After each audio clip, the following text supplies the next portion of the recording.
Turns out it is halal.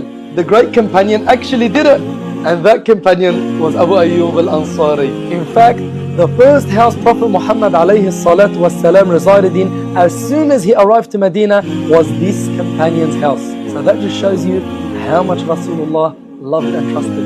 Many years after the death of the Prophet alayhi salatu wasalam, Abu Ayyub returned to Medina al-Munawwara as an older man, and not many people knew who he was.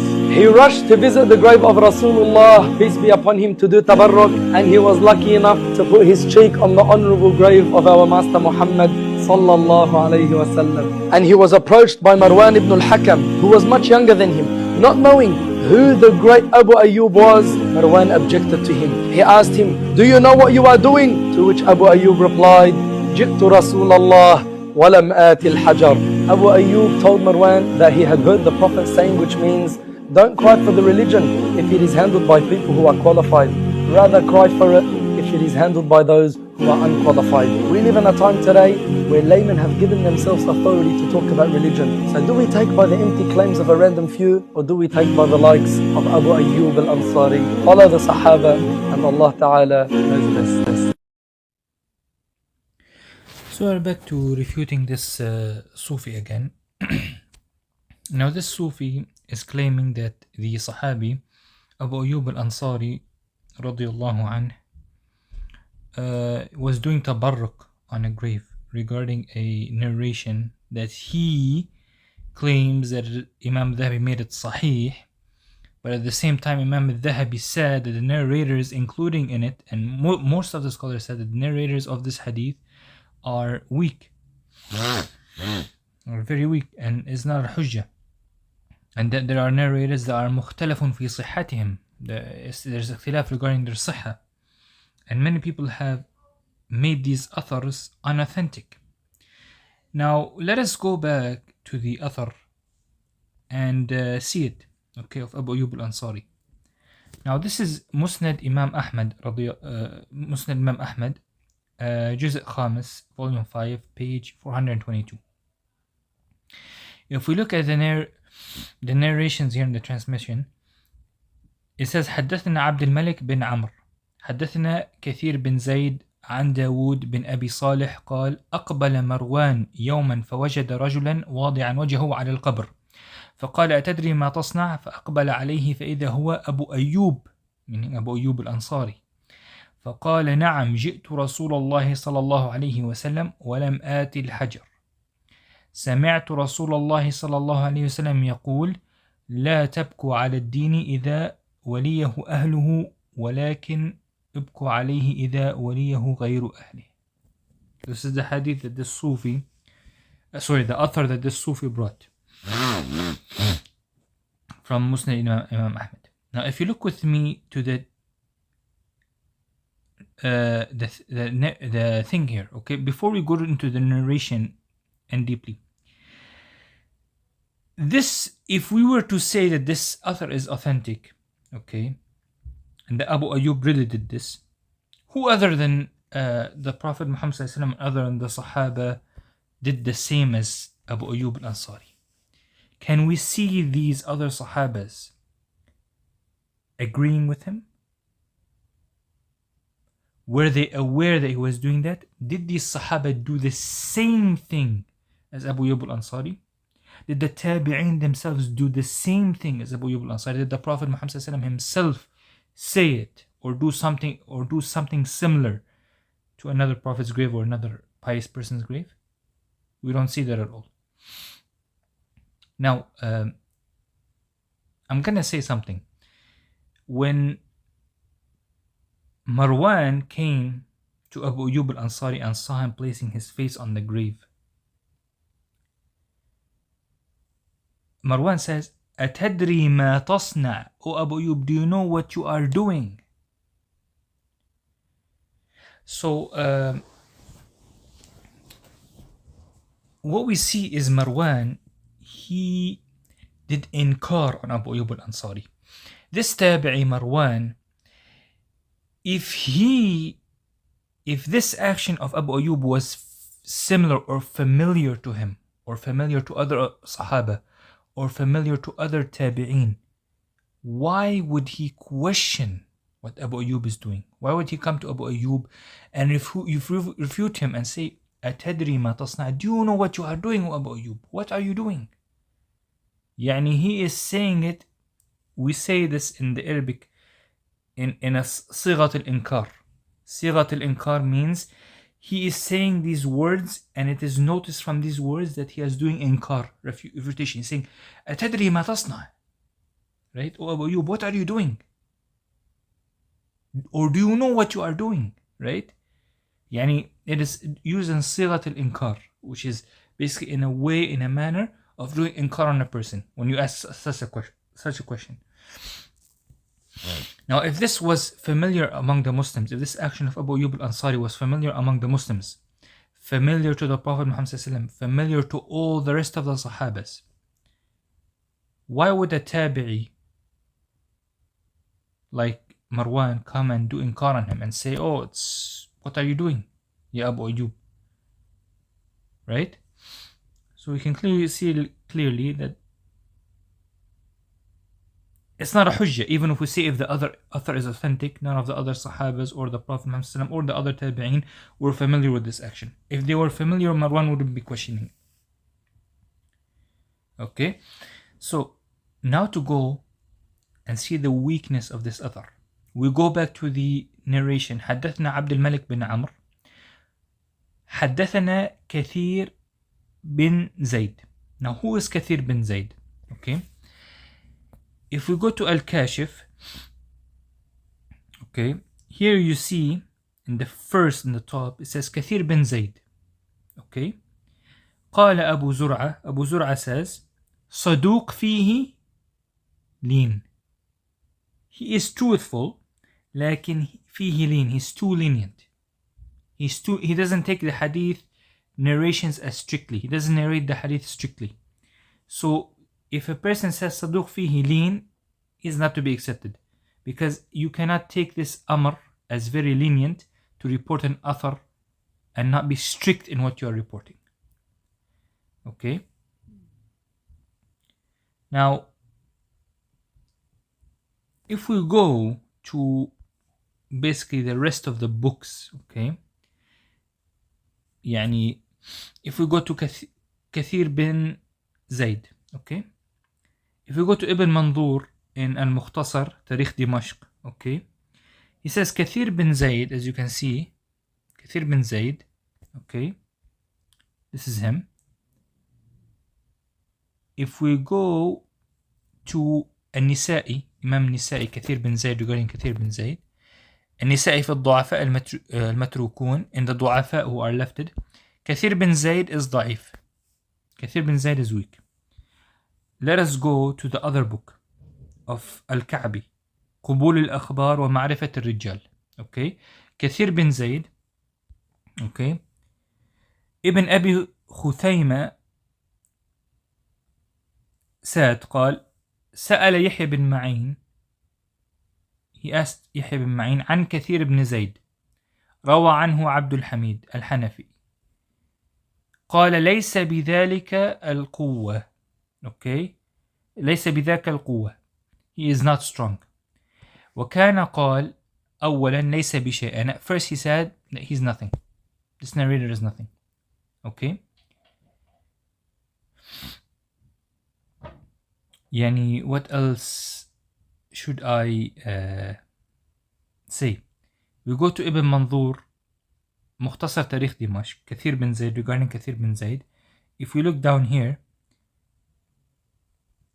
سئل أبو زرعة عن كثير بن زيد. أبو زرعة was asked regarding كثير بن زيد, فقال هو صدوق, he is truthful, وفيه lean, he is truthful but he is lenient, too lenient, and he is not strict in reporting hadith, so he rejected. وسئل أبو حاتم عنه, Abu Hatim was asked regarding him, فقال صالح, he is good, ليس بالقوي, he is not that strong, يكتب حديثه. Okay, what we see here is that يعني, this is the first thing regarding him, is he's too weak, he's nothing, he's too lenient. Okay, as we have clearly shown. We'll go back to the hadith. There's another narration. So حدثنا كثير بن زيد. We already know كثير بن زيد is ضعيف. عن داود, narrated داود بن أبي صالح. This is the second narrator that's narrating after كثير بن زيد. Now who is داود بن أبي صالح? Go to ميزان الاعتدال for إمام الذهبي جزء volume 2 صفحة 9. Okay. We go and we see. Okay. داود. Okay. داود بن أبي صالح مدني.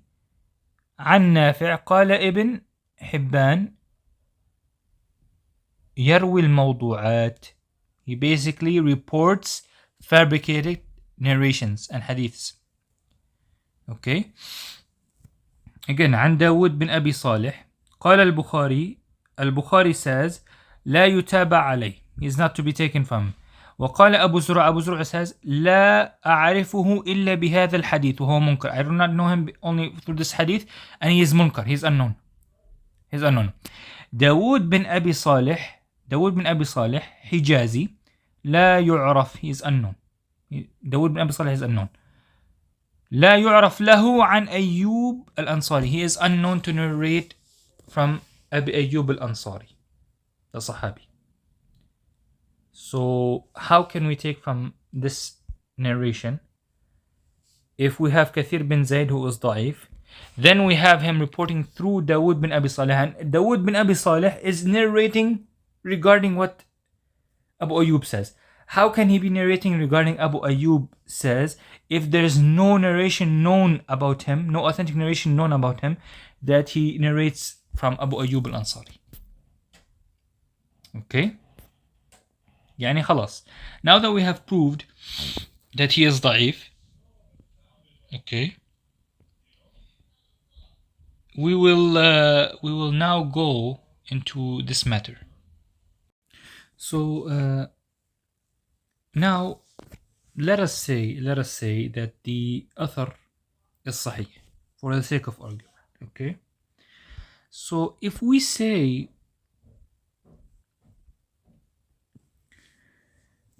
so as I said, for the sake of argument, let's say the author is sahih.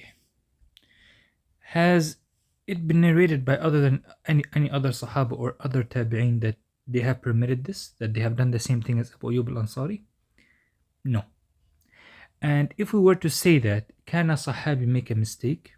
Because yes, of course, this is true. Because let's say for the case of Mut'a, that some Sahaba used to hold the view that Mut'a is permissible and the Prophet Muhammad did not forbid it. And they still used to do Mut'a during the Caliphate of Abu Bakr radiallahu anh, and Umar radiallahu anh, until later on, very late, during Umar's Caliphate, the Sahaba, forbade this, right? Very late during Umar's Caliphate, he forbade it. He forbade Mut'a. And it reached him, the evidence, the narration, the Prophet Muhammad forbade it, right? For example, if you look in Sahih Muslim, okay, regarding Ibn Jurayj, okay, Ata reported that Jabir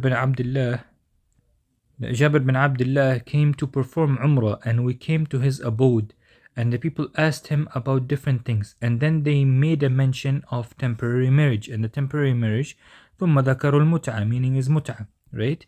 Whereupon he says, yes, we had been benefiting ourselves by this temporary marriage during the lifetime of Prophet Muhammad and during the time of Abu Bakr and Umar, meaning during the Caliphate of Abu Bakr and Umar. So he says, فقال نعم استمتعنا على عهد رسول الله صلى الله عليه وسلم وأبي بكر وعمر, right? So this basically shows that they used to do it. They used to do it and they did not know that it was abrogated. They used to do istidlal with this. So these Sahabis that were doing this during the time of Abu Bakr and Umar didn't know that the Prophet Muhammad forbade it during Khaybar. And they still did it after the Prophet's death during the Caliphate of Abu Bakr and Umar. And now unless the Sufi person is going to argue that if he's Shia, unless he's Shia, I don't think so, because he's a Sufi inclining to claim to be as from Ahlul Sunnah wal Jama'ah, because he uses Bukhari, Muslim and Hafid ibn Hajar and As-Suyuti and all these, all these imams that are inclined to Ahl Sunnah. He's not using any of the Shia imams or those inclining to Shiism. Okay, so we can clearly see here that some Sahaba used to perform mut'ah while the others did not perform mut'ah. Now does that mean what they were doing is correct even after the Prophet's death, when mut'ah has already been forbidden before? No, what they were doing is wrong. Now when he said in the end of the video, the Sufi guy says follow the Sahaba, it's not one Sahabi or two, follow the majority, see what the majority are doing, or whether this was before ijma' or after the ijma' and aqd, right? Yani I don't know what this guy is thinking, right? Now we go to another hadith. Okay, and this is in Bukhari and Muslim. Okay, as you can see, Ali said that at the battle for Khaybar, Allah's Messenger forbade the temporary marriage, mut'ah of women, and eating the flesh of domestic, etc. يعني وعن علي رضي الله عنه أن رسول الله صلى الله عليه وسلم نهى عن متعة النساء يوم خيبر. So the Prophet Muhammad forbade this. It has already reached Ali because Ali was present at this event. He knew that the Prophet forbade it during the battle of Khaybar when the Prophet was alive. But other Sahaba did not know that, and they used to do mut'ah even after the Prophet's death. It hasn't reached them that the Prophet already forbade it at Khaybar because they weren't in that event or they didn't hear it. Does that mean what these Sahaba are doing was right? No. What about regarding the hadith in Sahih Bukhari Muslim when Ali radiallahu anhu burned the Zanadiqa that came to him, and the news reached Ibn Abbas, and Ibn Abbas says what Ali is doing is wrong because the Prophet says do not punish the people with the punishment of Allah, meaning fire, do not burn them.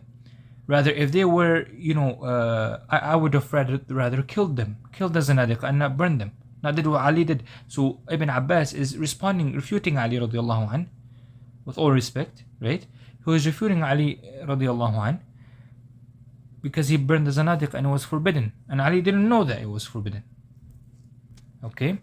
So this is clear proof that the Sahaba can make mistakes. And Ali's doing is not evidence because Ibn Abbas refuted him with the sayings of Prophet Muhammad that it's forbidden to burn people with fire. Okay, so this action of Abu Ayyub al-Ansari, if we were to say that he was right in doing so, okay, right in going on the grave, sorry, not right, if we were to say that this athar is authentic regarding him, or he was doing this, did the other Sahabi confirm it on them? And if they all confirmed it on them, why did Marwan find it as something strange? Because he never seen any Sahaba or any Tabi'een do what Abu Ayyub al-Ansari did. Or else you wouldn't find it strange if most of them did it or all of them did it. Okay? So this proof of Abu Ayyub al-Ansari is not a hujjah. This doing of Abu Ayyub al-Ansari is not a hujjah and is not correct. Okay? And we know that the Sahaba make mistakes and are right at times, right? We go back to Sahih Muslim, okay? We go back to Sahih Muslim, Hadith of Sahih Muslim, okay? Regarding Jabir bin Abdullah reported, okay? So Jabir bin Abdullah reported, we contracted temporary marriage, giving a handful of tails of flour as a dower during the lifetime of Prophet Muhammad and during the time of Abu Bakr, until Umar forbade it in the case of Amr bin Hurayth. So, يعني جابر بن عبد الله يقول سمعت جابر بن عبد الله يقول كنا نستمتع بالقبضة من التمر والدقيق الأيام على عهد رسول الله صلى الله عليه وسلم وأبي بكر حتى نهى عنه عمر في شأن عمرو بن حريث. So it's clearly, as you can see, the Prophet forbade mut'ah during the time of Khaybar till the day of resurrection, right? As other narrations say. Some of them did not hear about this, so they continued to do mut'ah. Some of the Sahaba continued to do mut'ah during the time of Abu Bakr, which is after the Prophet's death, right? They didn't hear that it was abrogated. Okay? So يعني they were still doing mut'ah even in the time of Khalifat of Abu Bakr after the death of Prophet Muhammad, And even during the time of Umar bin Khattab, until later on, before the end of Umar bin Khattab's Caliphate, Umar forbade it because the evidence was shown. There were people there reading hadith and saying this and that and this and that, until the evidence was shown that those who were continuing doing mut'ah were committing wrong, were doing mistakes. They didn't hear about the evidence. They didn't hear about the abrogation. So Umar said, no, it's forbidden. It's forbidden. You can't do it anymore when the evidence became clear. So this is what we can conclude here. Now, if we go to Sharh Sahih Muslim by Imam al-Nawawi, volume 9, page 183. Okay? We see here, regarding the hadith of Prophet Muhammad when the Sahaba says, استمتعنا على عهد رسول الله صلى الله عليه وسلم وأبي بكر وعمر. We used to do mut'ah. Some of the Sahaba, group of Sahaba narrated that we used to do mut'ah during the time of Prophet Muhammad and also during the time of the Khilafah of Abu Bakr and the Khilafah of Umar. Imam Nawawi comments here, he says هذا محمول على أن الذي استمتع في عهد أبي بكر وعمر لم يبلغه النسخ وقوله حتى نهانا عنه يعني حين بلغه النسخ. Okay, so يعني it's clear here, as you can see. So basically, as you can see, when the Sahabi says that we used to do mut'ah during the time of Prophet Muhammad and during the Caliphate of Abu Bakr and Umar, Imam Nawawi says هذا محمول على أن الذي استمتع في عهد أبي بكر وعمر لم يبلغه النسخ. He says this proves that those who used to do mut'ah during the Caliphate of Abu Bakr and Umar, the abrogation of Prophet Muhammad did not reach them. The news of abrogation of Prophet Muhammad of mut'ah did not reach them. وقوله, and during the hadith, the author says, the hadith, حتى نهانا عنه عمر, until Umar forbade us from mut'ah during before the end of Umar's Caliphate. Imam Nawawi says, يعني حين بلغه النسخ, that Umar forbade them from it when the news of abrogation reached them. Okay, so as you can see, يعني, what do you say regarding these Sahaba groups that used to do mut'ah even after the Prophet Muhammad forbade it, but they did not know of its abrogation, right? So this proves that the groups of Sahaba can be wrong if they take a certain opinion, okay, while another group are not wrong, are still following the correct path. But this doing of Abu Ayyub al-Ansari, this was, if we were to say that this author is authentic regarding Abu Ayyub al-Ansari, this was only one Sahabi doing it. What about the rest? Why do we see Marwan refuting and saying something, this doing of Abu Musa al-Ash'ar, Abu Ayyub al-Ansari is doing, he found it strange, right? Marwan found the doing of Abu Ayyub al-Ansari as strange because he never seen other Sahaba do it. He never heard the Prophet do it. He never seen other tabi'in doing it. So he found it strange. Why is Abu Ayyub al-Ansari only doing it? Right? فهذا يدلك that none of the other Sahaba do it. So Abu Ayyub al-Ansari is doing is false because لا يقيدها, nothing of his actions is confirmed by other Sahaba or by the Prophet Muhammad sallallahu alaihi wasallam. Right? So we are back here to show you from Fath al-Bari of Ibn Hajar al-Asqalani, Sharh Sahih al-Bukhari, volume 17 and 24, okay, page 169. So we can clearly see here that regarding the hadith about mut'ah, okay, it clearly says, okay,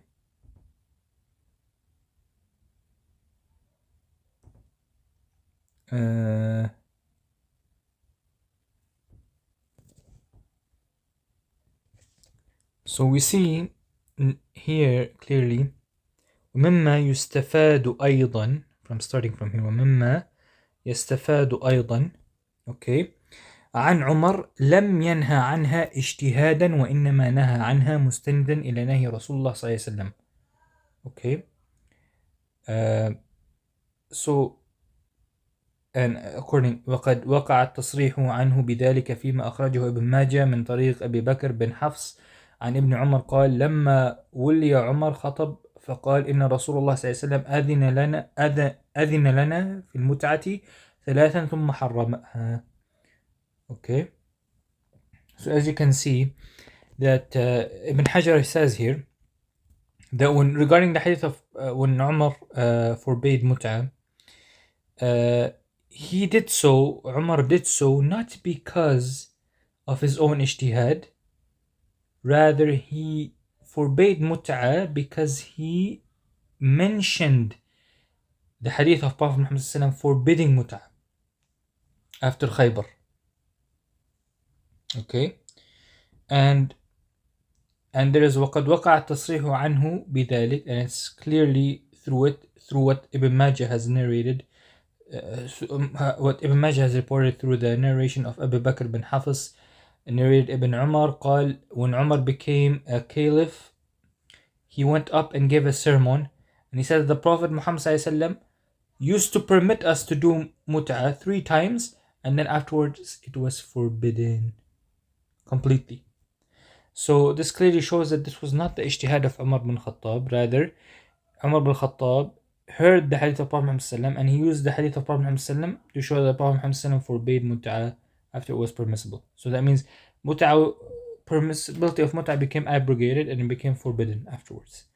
So I will show you right now. So as you can clearly see, we clearly proved that the Sahaba, even after the time of Prophet Muhammad sallam, some were on the view that mut'ah was forbidden, and some were on the view that mut'ah was permissible, and so they continued to do it during the caliph of Abu Bakr.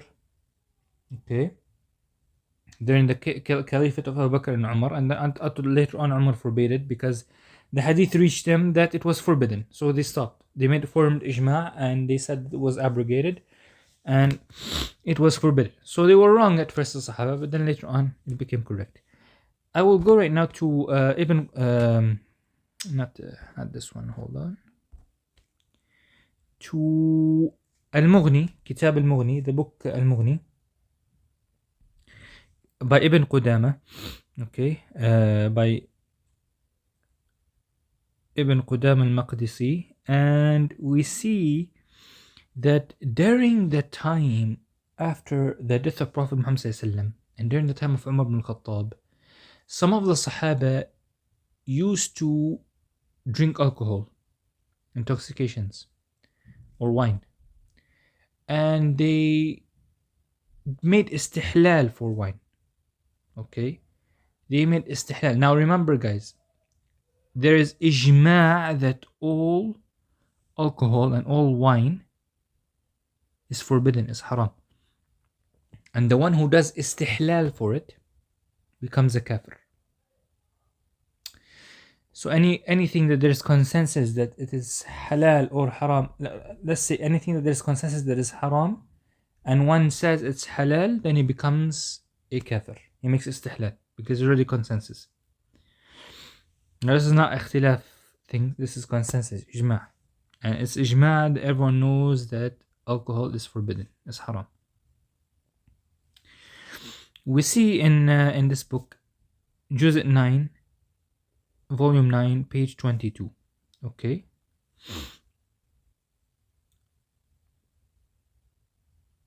As we can see. Alright. وكذلك يخرج في كل محرم استحل بتأويل مثل هذا. So it clearly shows that وقد روي أن قدامة بن مضعون شرب الخمر مستحلا لها, and it has been narrated that Qudama bin Mad'un used to drink alcohol while viewing that it is halal. فأقام عمر عليه الحد. Umar bin Khattab, during his caliphate, he viewed that alcohol was haram. Okay, and so he gave him the penalty. he flogged him. Okay, so he basically flogged him, and so فأقام عمر عليه الحد ولم يكفره. عمر بن الخطاب flogged him, gave him the punishment for the one who drinks alcohol, and he flogged him, but he did not call him a disbeliever. He did not call Qudam bin Mad'un a disbeliever, although Qudam bin Mad'un used to drink alcohol and viewed it as halal to drink alcohol. وكذلك أبو جندل بن سهيل, even the Sahabi, he's a Sahabi, companion of Prophet Muhammad, أبو جندل بن سهيل بن عمر, وجماعة معه, and a group of companions with Abu Jandal, the Sahabi. شربوا الخمر بالشام مستحلين لها. They drank alcohol, wine, intoxicants in Asham, in Levant or Syria, while viewing that it is halal, while viewing the alcohol is halal. مستدلين بقول الله تعالى, using the verse of Allah subhanahu wa ta'ala as evidence, ليس على الذين آمنوا وعملوا الصالحات جناح فيما طعموا. Okay, إلى آخر الآية.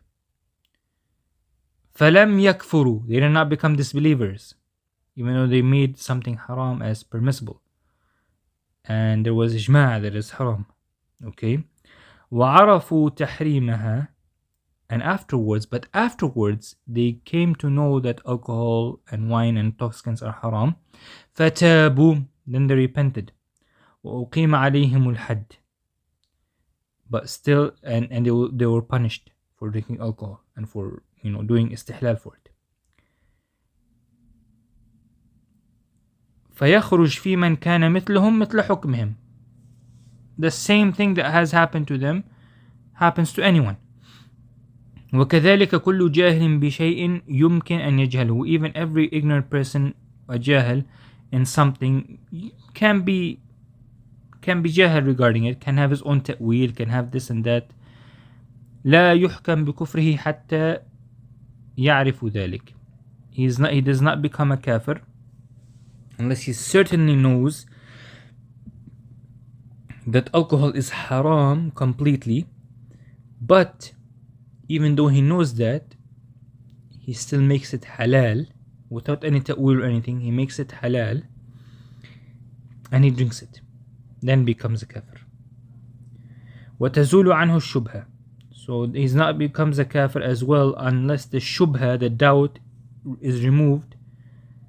ويستحله بعد ذلك. So if there's a shubha that's removed from him and the jahl removed from him, and he comes to know that alcohol is completely haram, yet even though he knows that, he makes it halal and he drinks it, then he becomes a kafir. Okay? We see here that this is the thing.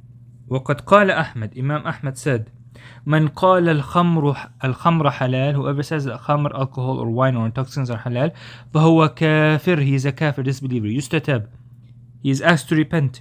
فإن تاب, if he repents, وإلا ضربت عنقه, and if he does not repent, then his neck is chopped off. So here you can clearly see that although these Sahaba, Umar bin Khattab viewed the alcohol as haram, and a group of the Sahaba viewed the alcohol as haram, but Abu Jandal and the Sahabi Abu Jandal and a group of Sahaba with him in Sham, as well as Qudama bin Mad'un, used to drink alcohol, viewing that it is permissible, that it is halal, and doing istihlal to it. Okay, it's not like drinking alcohol because of desire, because viewing it's haram, but he has desire, he can't stop, he has addiction. No, they viewed it as halal as well. So Umar applied the punishment upon them, flogged them. Okay, he did not takfir them though. So that's what we can understand, that the Sahaba can make mistakes. And if you saying that what the action of Abu Ayyub al-Ansari, the Sahabi Abu Ayyub al-Ansari did, there is no other Sahabi, evidence of any other Sahabi or any other Tabi'i, or even the Prophet Muhammad supporting what Abu Ayyub al-Ansari did by going on the grave, putting his face on the grave, or doing wiping the grave or taking blessings from the grave of Prophet Muhammad sallallahu alaihi wasallam. Neither the Prophet ordered it, nor did he do it, nor the Sahaba ordered it, nor did they do it, okay? Nor the Tabi'in ordered it, nor did they do it. And we only see, if we were to say that this author of Abu Ayyub al-Ansari is Sahih, we only see Abu Ayyub al-Ansari doing it. We see a Tabi'i, which is Marwan, doing inkar, saying what finds it strange what Abu Ayyub al-Ansari did, because this Tabi'i Marwan never saw any of the other Sahaba do this action, never heard the Prophet do this action, never saw any of the Tabi'in doing the action that Abu Ayyub al-Ansari did. So what we have right now, we can't support that claim. Now this is what we have to do. What happens when the Sahaba have ikhtilaf? Okay, we can clearly see that here, okay, Ibn Taymiyyah in Majmu' al-Fatawa of Shaykh al-Islam Ibn Taymiyyah, volume 1st, okay, he says here, وَمَنْ قَالَ مِنَ الْعُلَمَاء, and whoever of the ulama says, إِنَّ قَوْلَ الصَّحَابِ حُجَّةً, that the saying of the Sahabi or action is a hujjah, فَإِنَّمَا قَالَهُ إِذَا لَمْ يُخَالِفْهُ غَيْرُهُ. He only said, those ulama that say that the Sahabi's doing or action or words are hujjah are only the ones that find that no other Sahabi has went against or did a contradiction to what this Sahabi did, right? فإنما قاله إذا لم يخالفه غيره من الصحابة ولا عرف نص يخالفه. So when the ulama say that this Sahaba's doing or words are hujjah, are burden of proof, they only said this because they did not find other Sahabas contradicting what this Sahabi did. Okay, or they did not find him forbidding him from what he's doing, or they did the same thing as him. Okay, ثم إذا اشتهر ولم ينكروه, and then when this word of the Sahabi or action becomes famous and the other Sahabas do not do inkar, do not refute this Sahabi on what he's doing, كان إقرارا على القول.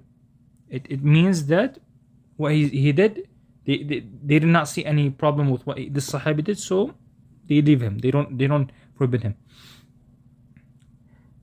فقد يقال هذا إجماع إقراري إذا عرف أنهم أقروه ولم ينكره أحد منهم وهم لا يقرون على الباطل. So if the Sahaba see another Sahabi doing something, an action, and they did the same as him, and they did not go against him or contradict him, and they did not forbid him from doing it, then they basically accept what he's doing. Okay, because the Sahaba do not gather and accept someone doing falsehood, right? Ibn Taymiyyah says, وَأَمَّا إِذَا لَمْ يَشْتَهِرْ فَهَذَا إِنْ عُرِفَ أَنَّ غَيْرَهُ لَمْ يُخَالِفُهُ فَقَدْ يُقَالْ هُوَ حُجَّةٌ. So, as for the Sahabi's saying or doing that does not become famous, but it was known that another Sahabi did the same as him, and did not go against him, it is said that it is a hujjah. وأما إذا عرف أنه خالفه فليس بحجة بالاتفاق. And when it's well known that the other Sahabis do not do the same as this Sahabi does, a story contradictory, like all the rest of the Sahaba did not do what Abu Ayyub al-Ansari did by doing by wiping around the grave or doing this or on that grave, then it is not a hujjah. It is not proof or evidence at all agreed upon by everyone that is not evidence. وأما إذا لم يعرف هل وافقه غيره أو خالفه لم يجزم بأحدهما. Okay, ومتى كانت السنة تدل على خلافه كانت الحجة في سنة رسول الله صلى الله عليه وسلم لا فيما يخالفها بلا ريب عند أهل العلم. We see here, if it was not known that other of the Sahaba have agreed to this Sahabi's doing or saying, or that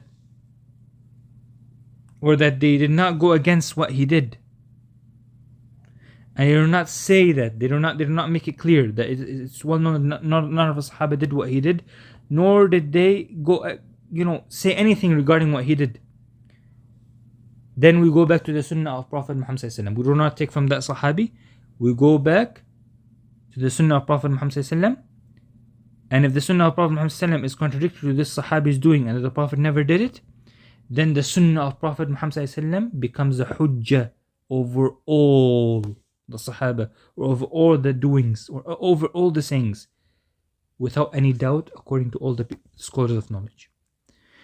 So as we can see, has anyone did what Abu Ayyub al-Ansari did of the Sahaba? Has any one of the Sahaba came and allowed him, said you can do this, or you aqarruh, they just said, oh yeah, we can do it and you can do it too?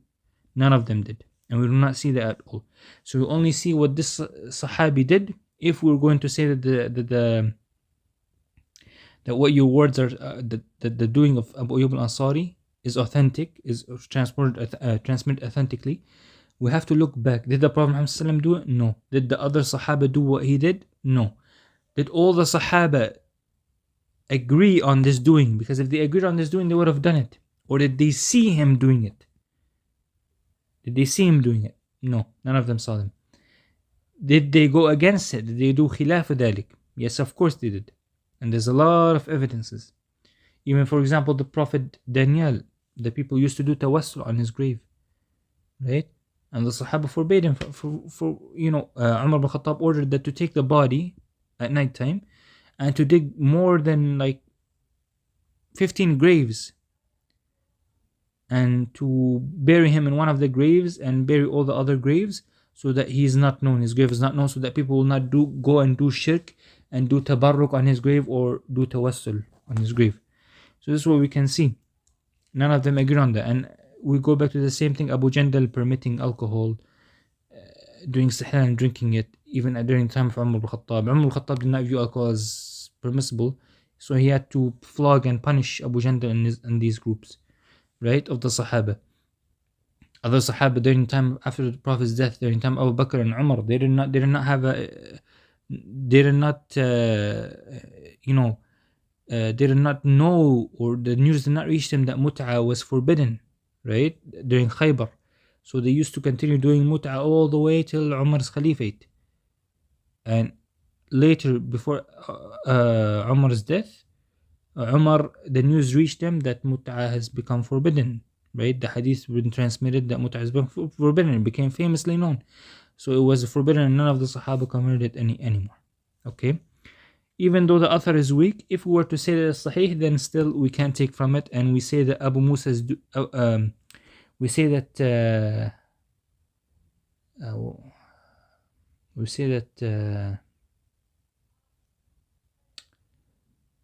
Abu Ayyub al-Ansari's doing is not correct, and he may have been ignorant regarding what he was doing, just like most of the Sahaba were ignorant regarding most of the things, like mut'a, drinking alcohol, ta'weel, some other things. We don't take from what they're ignorant from. We go back to the majority of the Sahaba, what they did, and we go back to the correct dalil of Rasulullah sallallahu alaihi wasallam. So the hujjah of one Sahabi, you can't take from it unless you see other Sahaba doing the same as him, and that their doings are not contradictory to his.